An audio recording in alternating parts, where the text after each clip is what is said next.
हाय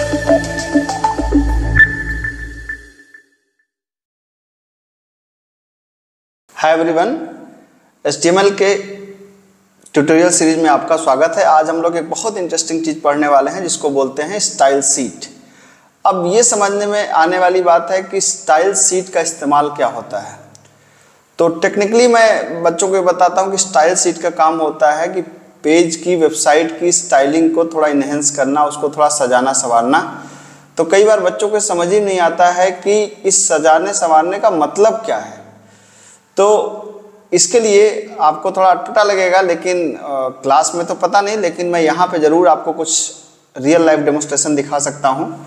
ठीक है, तो स्टाइल शीट के अगर आपको समझना है तो आप इस फोटो को ध्यान से देखिए। ठीक है, मेरे ख्याल से बात आपको समझ में आई होगी। ये माननीय दीपिका जी हैं और ये इनकी फ़ोटो है। तो पहली फ़ोटो आपको देख के ही समझ में आ रहा होगा कि इस फोटो ये सिर्फ प्लेन HTML है।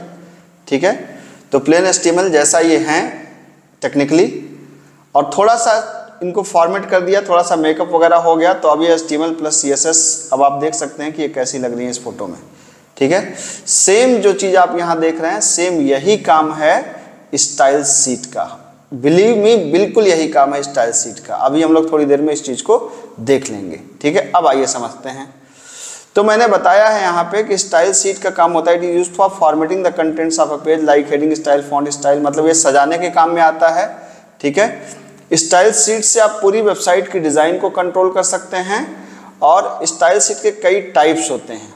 ठीक है, तो स्टाइल शीट के कई टाइप्स में पहले हम लोग देखेंगे कौन कौन से टाइप्स हैं। तो मेनली 3 टाइप्स की स्टाइल शीट होती हैं। पहला इनलाइन स्टाइल, स्टाइल टैग और कैस्केडिंग स्टाइल शीट।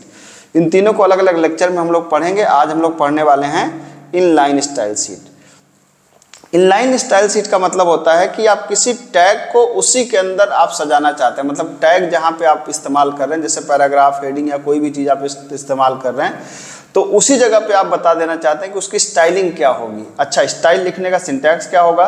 तो ये है आपका टैग का नाम, फिर एक कीवर्ड इस्तेमाल करते हैं स्टाइल, और फिर एट्रीब्यूट का नाम कोलन उसकी वैल्यू। इस तरह से जितने एट्रीब्यूट का नाम कोलन उनकी वैल्यू आप देना चाहें, जो टैग का कंटेंट होगा, और टैग को फाइनली आप यहाँ पर बंद कर देंगे। देखिए, वैसे तो हजारों की संख्या में एट्रीब्यूट्स हैं, सारे नाम याद नहीं रखे जा सकते, तभी जरूरत पड़ती है IDE की। अब यहाँ पे आते आते आपको IDE का इस्तेमाल करना मस्ट हो जाता है, क्योंकि आप सारे स्टाइलिंग के टैग याद रख पाना नियर टू इम्पॉसिबल है। तो कुछ जो कॉमन है मैं आपको बताऊँ, जैसे फॉन्ट फैमिली, ये बताता है फॉन्ट का नाम क्या होगा, फॉन्ट का साइज़ क्या होगा, फॉन्ट का कलर क्या होगा, बैकग्राउंड कलर क्या होगा, टेक्स्ट अलाइनमेंट क्या होगी, ये हम लोग कर सकते हैं। अब आइए हम लोग पहले स्टाइल शीट को एक वर्किंग एग्जांपल के द्वारा देखते हैं, और हम लोग आज पढ़ने वाले हैं इनलाइन स्टाइल शीट। अभी स्टाइल टैग और कैस्केडिंग स्टाइल शीट की बात मैं नहीं कर रहा हूँ। ठीक है, तो आइए देखते हैं। जैसे मान लीजिए कि आपने यहाँ पे कहा H1, मैंने यहाँ पे नाम दिया यूनाइटेड कॉलेज। ठीक है, और यहाँ पे एक HR लगा दिया मैंने।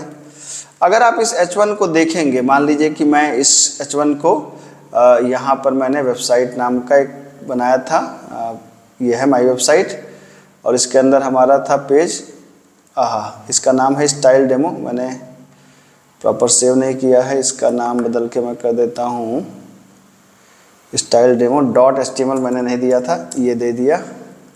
ग्रेट, हो गया। तो अब मैं इस पेज को अगर रन कराऊँ यहाँ पर, तो ये मैंने सिंपल स्टाइल डेमो पे क्लिक कर दिया, ये रन कर गया, यूनाइटेड कॉलेज आ गया, दिख रहा है आपको।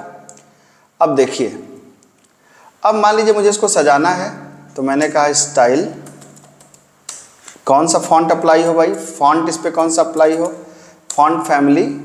ठीक है, फॉन्ट फैमिली मैंने कहा इम्पैक्ट। ठीक है, फॉन्ट का कलर क्या हो, मान लीजिए मैंने कहा ग्रीन।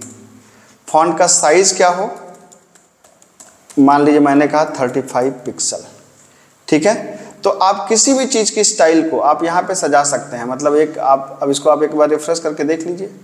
ठीक है, तो यूनाइटेड कॉलेज का फॉन्ट स्टाइल आप देख ही सकते हैं, बदल गया आपके पास। ठीक है, सिमिलरली HR का स्टाइल दिखता नहीं है, फिर भी मैं एक बार कोशिश करता हूँ। इसका कलर मैंने करने की कोशिश करी, कलर इक्वल टू रेड। ठीक है, तो ये इसका कलर रेड हो गया, होना चाहिए ये HR का कलर कई ब्राउज़र में नहीं दिखता है। अगर आप इसको किसी जैसे मोजिला वगैरह में ट्राई करेंगे दिखेगा, क्रोम पे भी नहीं दिखता है, एज पे भी ये दिक्कत आ रही है, तो कोई बात नहीं, ये होता है कुछ में ब्राउज़र, ये ब्राउज़र का इशू है। अब मान लीजिए कि आपने एक यहाँ पे दिया एक S3 आपने लगाया और या पैराग्राफ हमने किया कि अबाउट अस, मैं यहाँ करना चाहता हूँ, ठीक है। अब मैं यहाँ पे अबाउट अस कुछ लिखना चाहता हूँ यहाँ पे, तो एक पैराग्राफ मैंने दिया, ये पैराग्राफ है, ठीक है। अलाइनमेंट मैंने कर दिया क्या, मान लीजिए जस्टिफाई कर दिया मैंने, और यहाँ पे मैंने कर दिया this is some dummy text. कुछ मुझे लिखना है लेकिन मैं लिख नहीं पाऊँगा अभी, जाहिर सी बात है, ठीक है। तो इस तरीके से मैंने कुछ यहाँ पर लिख दिया, कुल मिलाकर आप मतलब कुछ कंटेंट लिख दिया है। और एक और पैराग्राफ यहाँ पे बना लीजिए और यहाँ पे लिखा this is another dummy text, ठीक है। मतलब जो भी आपको लिखना है आप लिख सकते हैं यहाँ पे इस तरीके से, कोई समस्या नहीं है। अब यहाँ पे देखिए इस तरीके से मैंने कुछ कॉपी पेस्ट कर दिया जिससे हमारा कंटेंट पेज पे कुछ रिच दिखे, तो ये पेज दिखने लगा। अब मुझे इसको सजाना है, तो मान लीजिए कि मैं कह सकता हूँ कि ये जो, अब इसकी मुझे स्टाइल लगाना है, तो मैंने कहा स्टाइल, ठीक है। मान लीजिए फॉन्ट फैमिली, अब कोई फॉन्ट का नाम आप दीजिए, मान लीजिए मैंने कहा मोनोटाइप या फॉन्ट एरियल दे देते हैं, एरियल, ठीक है। सेमीकोलन, फॉन्ट का नाम, मान लीजिए फॉन्ट का साइज हमने कर दिया कितना, मान लीजिए 12 पिक्सल, और कलर कर दिया, फॉन्ट का कलर ये मैंने कर दिया, फॉन्ट का कलर मान लीजिए मैंने कर दिया रेड, और मैंने कहा कि बैकग्राउंड कलर, ठीक है, ये प्रॉपर्टी है आपकी बैकग्राउंड कलर, इसको मैंने कर दिया येलो, ठीक है। ये अब आप देख सकते हैं कि यहाँ पर ये पूरी की पूरी ये आपका बदल गया, ठीक है। जैसे फॉन्ट साइज 12 काफ़ी छोटा लग रहा है, इसको मैंने 16 कर दिया है, देखिए फॉन्ट साइज थोड़ी सी बड़ी हो गई, ठीक है। सिमिलरली आप दूसरे पैराग्राफ पे कोई और टेक्स्ट लगाना चाहते हैं तो आप यहाँ पर भी लगा सकते हैं। यहाँ पर जैसे मैंने कहा स्टाइल, स्टाइल इक्वल टू मान लीजिए वही फॉन्ट फैमिली, यहाँ पे हमने कोई भी फॉन्ट लगा दिया, मान लीजिए ये ले लिया, और उसके बाद हमने कहा कि कलर, मान लीजिए आपने कहा रेड, ठीक है। बैकग्राउंड कलर, आप जो भी कलर करना चाहें आप कर सकते हैं, ठीक है, जो भी अच्छा लगे आपको। मान लीजिए हमने ये कर दिया, तो अब आप देख सकते हैं यहाँ पर कि ये स्टाइल शीट, दूसरी स्टाइल शीट बैकग्राउंड कलर में कुछ दिक्कत है क्या, यहाँ पे चेक करिए। हाँ, यहाँ पे सब तो ठीक लग रहा है, अप्लाई नहीं हुआ, अच्छा यहाँ पर ये 2 बार हो गया था, ठीक है।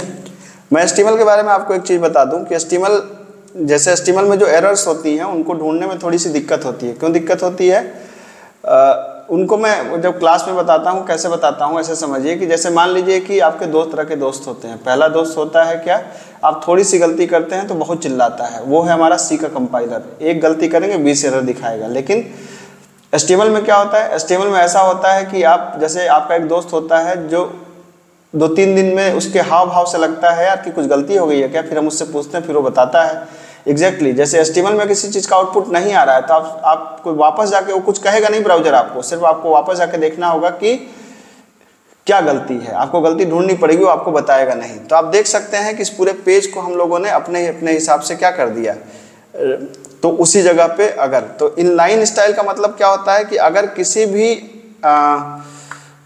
टैग को उसी जगह पे आप सजा रहे हैं, जैसे हम इसका हम देना चाहते हैं कि जैसे मान लीजिए इसका हमने कहा कि स्टाइल, और इसको मैंने कहा कि बैकग्राउंड कलर, मान लीजिए मैंने कह दिया येलो,